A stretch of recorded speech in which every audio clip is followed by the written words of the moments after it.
¿Qué tal? ¿Cómo está? Bienvenido, buenas noches. En esta edición de Panorama vamos a tocar dos temas. Vamos a hablar en algunos minutos después de la pausa, vamos a hablar con Alejandro Rifos. Alejandro es integrante de un grupo de trabajo, de una organización que se llama Menos Bla, Más Amor, que viene trabajando con personas en situación de calle, con personas vulneradas, vulnerables, con algún grado de marginalidad. Y trabajan asistiéndolos con alimentos, pero también a veces con ciertas comodidades, como pueden ser un colchón, o una cama, o una frazada, ahora que se aproxima el invierno. Y están, decidimos traer a Alejandro porque en estos últimos días el número sobre la cantidad de gente en situación de calle formó parte de la agenda pública de la misma manera que la composición de ese número. Es decir, cuántos son residentes de la región que hoy han sido expulsados por el sistema y están en una situación de vulnerabilidad total, y cuántos están en una situación de vulnerabilidad precisamente porque la región es un polo de atracción para migrantes internos del país, atraídos por las oportunidades laborales que pueda tener Vaca Muerta. ¿Sí? Por eso vamos a hablar con Alejandro Rifos. Y lo otro que vamos a charlar, en segundos nada más, es con Damián Canuto, que es legislador del PRO en Neuquén, acerca de esta convocatoria que se hizo para achicar la brecha que existe entre el servicio de justicia y la percepción que tiene la ciudadanía neuquina sobre el servicio de justicia. Sobre todo porque lo ven muy distante de las expectativas de la población en su conjunto. Y ahora han empezado a trabajar en la reformulación del Código Procesal, Civil y Comercial y también de Familia.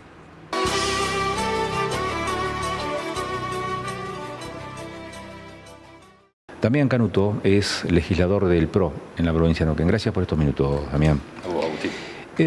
Cuando se habla de reformular el Código de Procedimientos en lo civil, comercial y de familia y separar, digamos, el capítulo de familia, ¿de qué se habla?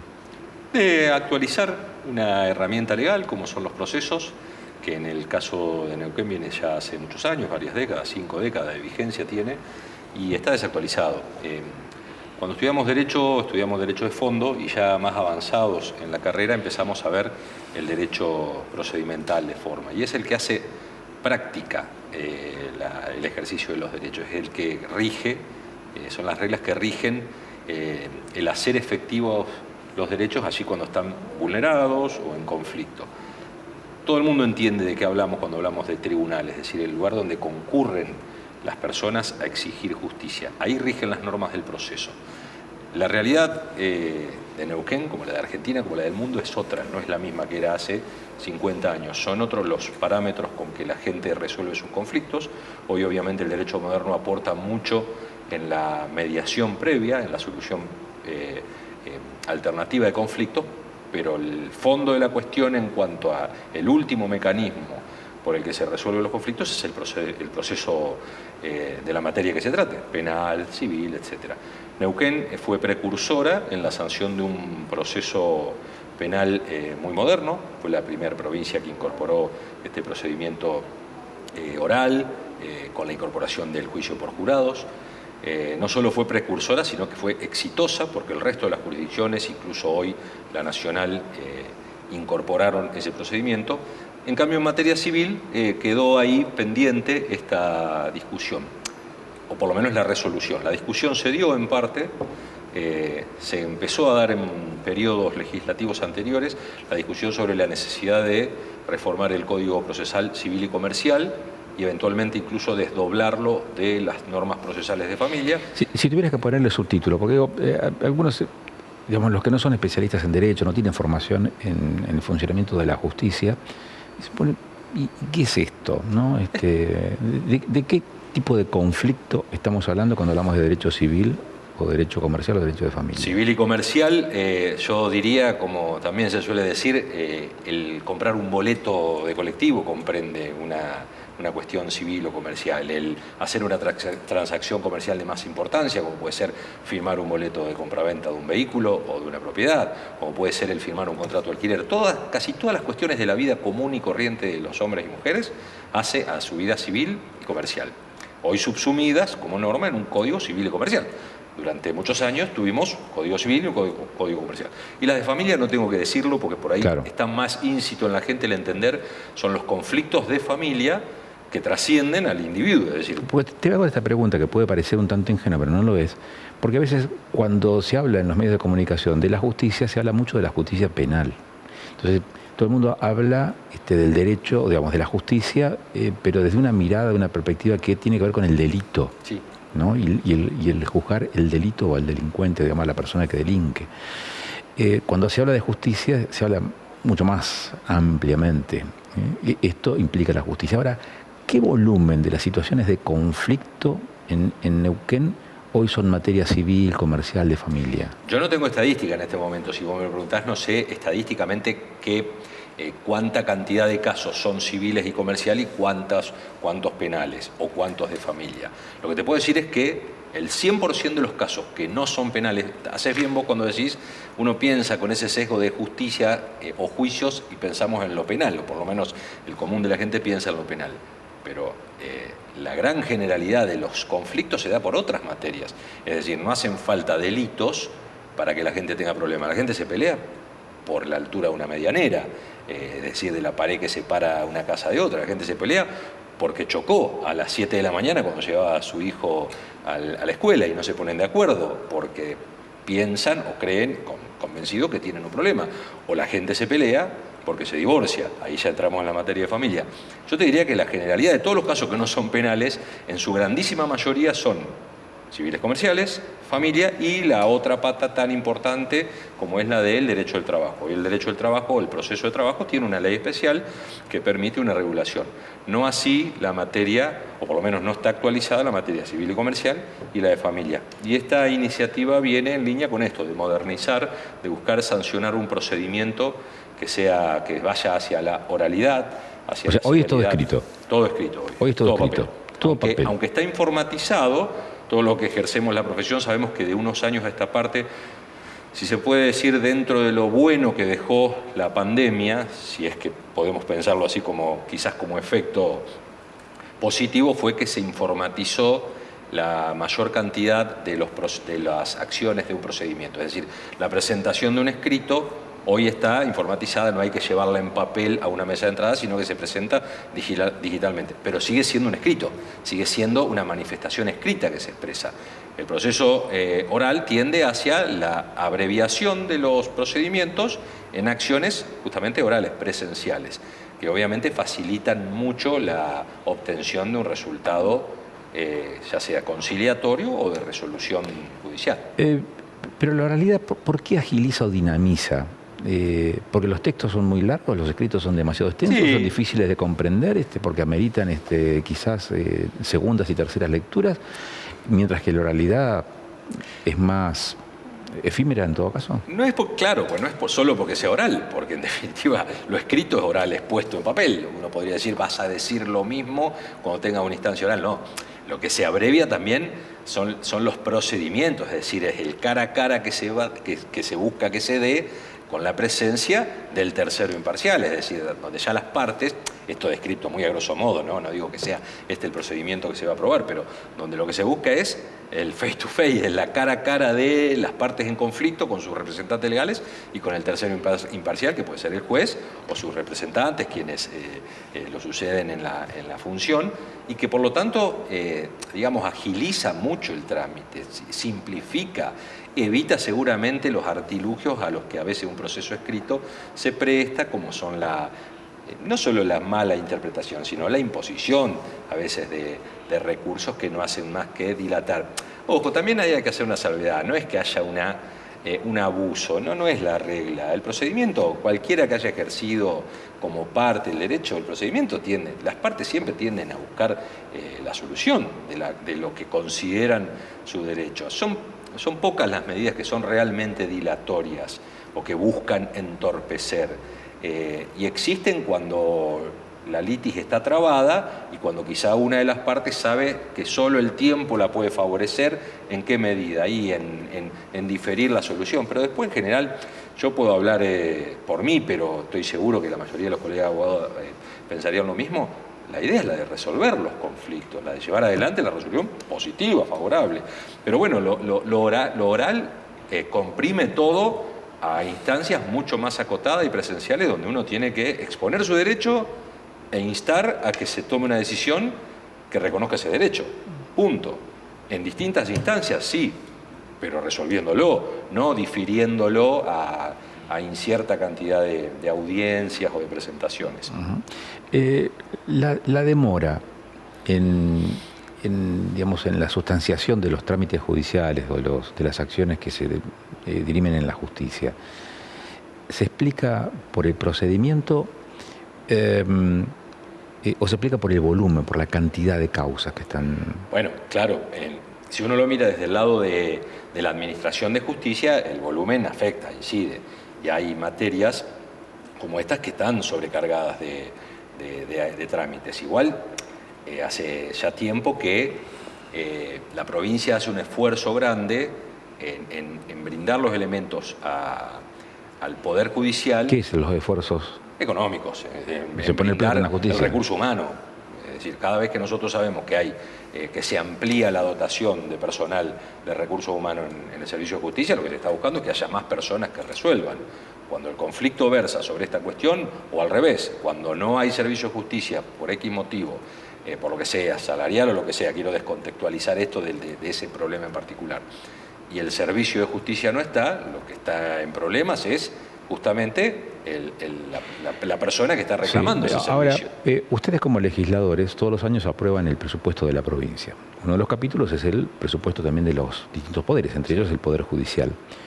Pero también se sabe que todos los años el presupuesto es deficitario, sí, que no alcanza lo que tiene originalmente asignado como ingreso el Poder Judicial para cubrir las erogaciones que tiene el propio Poder Judicial.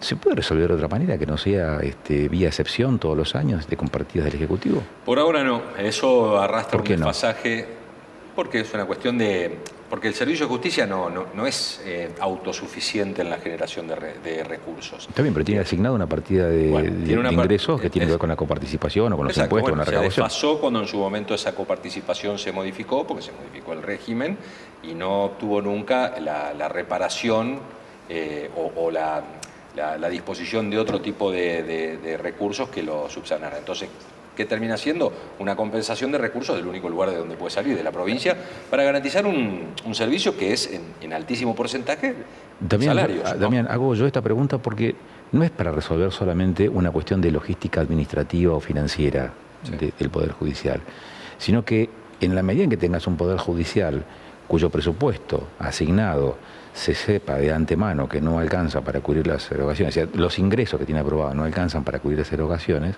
inclusive las que están presupuestadas, lo que se hace es retroalimentar un poder que resulta dependiente, económicamente dependiente. A ver, esa es la lectura que se hace desde hace mucho tiempo como crítica también, porque genera una dependencia económica, ergo supuestamente genera una dependencia funcional. Yo creo que no es así, que no necesariamente hay una dependencia funcional porque exista una asistencia económica, porque el Estado no podría desentenderse, el gobierno no puede desentenderse de asistir económicamente a que el servicio de justicia funcione.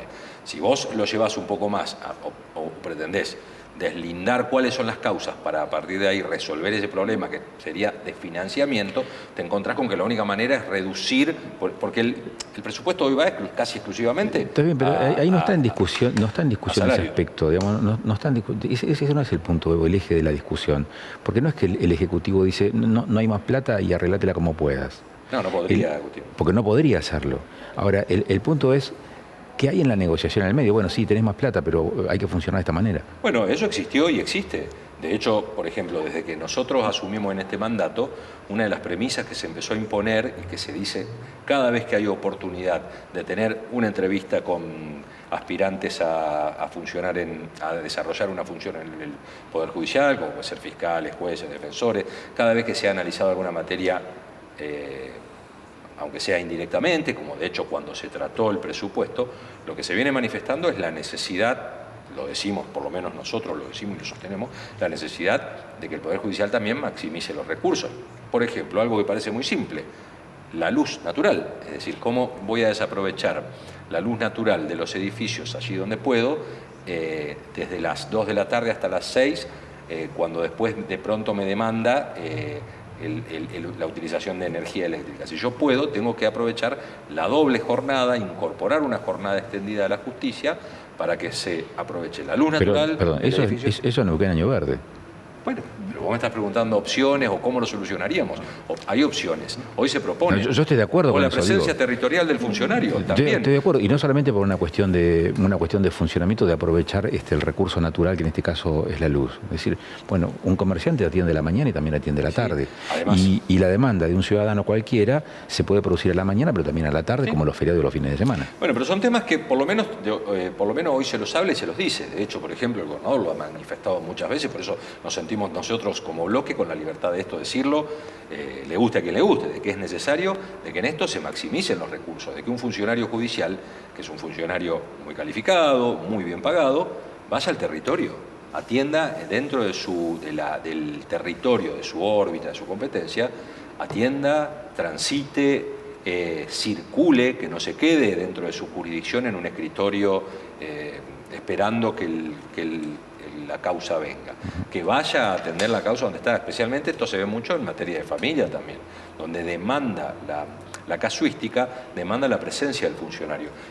Y te diría que hoy está generándose una gran conciencia, es decir, es difícil hoy escuchar a un aspirante a funcionario judicial que no reconozca esto, la necesidad de ir hacia el territorio. Es impensado que hoy alguien aspire a ser fiscal o defensor y pretenda ejercer la función desde un despacho acá en la ciudad de Neuquén.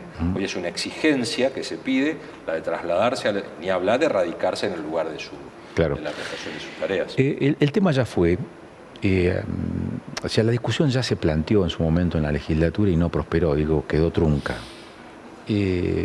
¿Hoy está la decisión política de avanzar en esto? ¿O de repetir la historia? Con esta cuestión de... Sí. No, de hecho, como te digo, se está ejerciendo. No hay ninguna entrevista que se dé en la que se pueda pasar... No, perdón, la reformulación de los códigos. Sí, bueno, de hecho fue una convocatoria espontánea que generó el gobernador, que incluso a quienes formamos parte del interbloque nos sorprendió gratamente, porque significa retomar la posta sobre un tema que quedó inconcluso. Es decir, esto se discutió, yo no estaba en la legislatura en ese periodo, pero hubo disertaciones. Sí, fue el mandato anterior. El mandato anterior. No sé puntualmente en qué años o durante cuántos años de ese mandato se discutió, pero de una amplia discusión, se recabó mucha información, disertaron especialistas, procesalistas, se generó una comisión. Lamentablemente, en el caso puntual, se acumuló mucha información, pero no se lo resolvió, es decir, no se lo sancionó, que en definitiva es el objetivo final de todas estas discusiones. Ahora la premisa es sancionar un código, es decir, yo creo que lo útil sería que partamos no del punto cero, es decir, que no arranquemos de cero, sino que estudiemos rápidamente todos estos elementos que existen antecedentes y que en base a eso le demos una finalización al tema, tanto al proyecto procesal de familia como al civil y comercial. Hemos hablado mucho de procedimiento, tengo la presunción de que mucho de civil y de comercial. Familia es un capítulo más sensible, sí, y más delimitado, quizás más bien marcado, pero también con problemáticas nuevas o en donde distintos actores empiezan a tener incidencia en el escenario. ¿Cuál, a tu criterio, es la prioridad a tener en cuenta al momento de discutir las normas procesales en derecho de familia en Neuquén? Las mismas que los principios estos que son inspiradores de esta reforma, el de celeridad, porque en definitiva una solución más rápida es una mejor solución, una solución que llega tarde no es solución. El de la celeridad, el de la cercanía, el de la oralidad, por supuesto, porque acerca a las partes al que lo resuelve. Parecen principios generales, pero son justamente lo que cambia la forma de resolver los conflictos. Familia, como bien vos decís, tiene sus particularidades. ¿Cuáles son? Bueno, los conflictos que subyacen a un caso que se plantea de familia. A veces son meramente materiales. Un divorcio puede ser una mera decisión de dos partes que hasta aquí convivían en ponerse de acuerdo, en poner fin a su matrimonio y en separar sus bienes, punto, y que no haya más conflicto.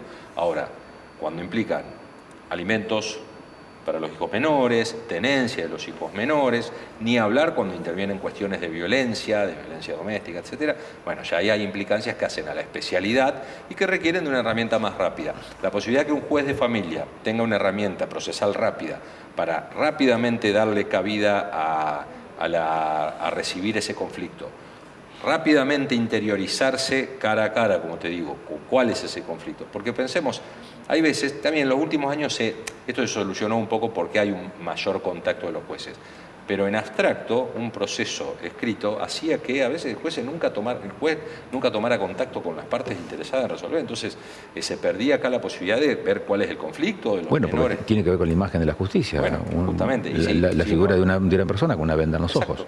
Sí, no, pero una cosa es lo venden en los ojos, que significa imparcialidad, es decir, no saber de quién está tratando. Y otra es distinta, que es una lectura, digamos, una consecuencia negativa del funcionamiento, es que no haya contacto directo con las partes. La venda en los ojos es a los efectos de que Juan Pérez sea indistinto de Damián Canuto, es decir, que no haya ahí un prejuicio por su condición. Ahora, el juez, cuando resuelve un conflicto entre Juan Pérez y Damián Canuto, necesita escucharlos, necesita ver qué dice cada parte. Máxime cuando esta cuestión es la de, por ejemplo, afecta intereses de los menores. Eso me parece que es vital. En ese sentido yo no tengo duda que el proyecto que vayamos a discutir, que tendremos que discutirlo y analizarlo, me parece que va a ser, sin dudas, va a traer una evolución y como tal un adelanto positivo al proceso. Y a la justicia para los neuquinos, de eso se trata. Tengo una pregunta de riesgo, digo por las interpretaciones subrepticias que se podrían hacer, pero hay un tema que para algunos es imperativo y para otros es una visión, y como toda visión es parcial, ¿no? Que es cómo se materializa o cómo se va a volcar en este nuevo código que está en proceso de elaboración, lo civil y comercial y familia, respecto a la perspectiva de género. Entiendo que debe estar incorporado. Yo no lo vi, te repito, no vi los proyectos, esto fue ayer, la convocatoria. Entiendo que seguramente debe estar incorporado porque la perspectiva de género no es ya una cuestión solamente procesal, sino que es de derecho de fondo, es decir, todas las normas ya hoy tienen incorporado la necesidad de que todo se haga con perspectiva de género, y está bien si me preguntás, todo tiene que tener el sesgo necesario para incorporar aquellas cuestiones que por la letra dura de la ley en su formato histórico no estaba. ¿Por qué? Porque bueno, tenemos una constitución liberal que declaraba ante todo principios de igualdad y que obviamente en esa igualdad pretendida no estaba la igualdad real. Y sabemos todos, por experiencias personales, históricas, de familia, que la igualdad de género en ese sentido se veía siempre sesgada o limitada en materias laborales por lo que se conoce como el techo de cristal, en materia de familia por las cuestiones intradomésticas. En definitiva, hoy creo que todo está atravesado por la perspectiva de género. Yo no soy un especialista en la materia, pero no tengo dudas y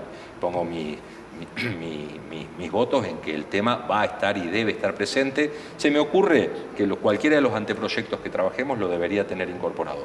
Si no lo tuviera, seguramente no va a tardar en aparecer la observación perspicaz de quien la discusión irá para incluirlo. Esto no está atendiendo la perspectiva de género. ¿Sale este año? Espero que sí, creo que sí. Hoy el gobernador dijo que él esperaba que salga antes de fin de año, especialmente el de familia. La diferencia está en que el de familia tiene un anteproyecto. Si bien no se discutió, tiene un anteproyecto, lo cual da cierto respaldo doctrinario, académico. Es decir, cuando un especialista se aboca a redactar, seguramente lo hace con la vocación de integralidad. Es decir, redacta de principio a fin un proceso. Y el civil y comercial, en cambio, fue un cúmulo de normas y opiniones, no estaba redactado como un boceto. Yo creo que el de familia, si se analiza y amén de las observaciones, correcciones, modificaciones que se le pudieran hacer, estaríamos en condiciones de que si lo estudiamos lo podamos sacar. Por mi parte, estoy para eso, así que, y el tema me gusta, me interesa, porque también es de mi profesión, hacia mi profesión liberal autónoma, así que por supuesto con mucho gusto pondremos todo el esfuerzo que sea necesario para que si lo podemos sacar cuanto antes, mejor. Damián, muchas gracias por estos minutos. A vos, Agustín, un gusto. Damián Canuto es diputado del PRO en la provincia de Neuquén. Hablamos respecto de la redacción, el proyecto que está en discusión a partir de esta semana, de estos días, luego del impulso del Ejecutivo, para reformular lo que se conoce como Código Procesal Civil y Comercial y también de Familia en la provincia de Neuquén.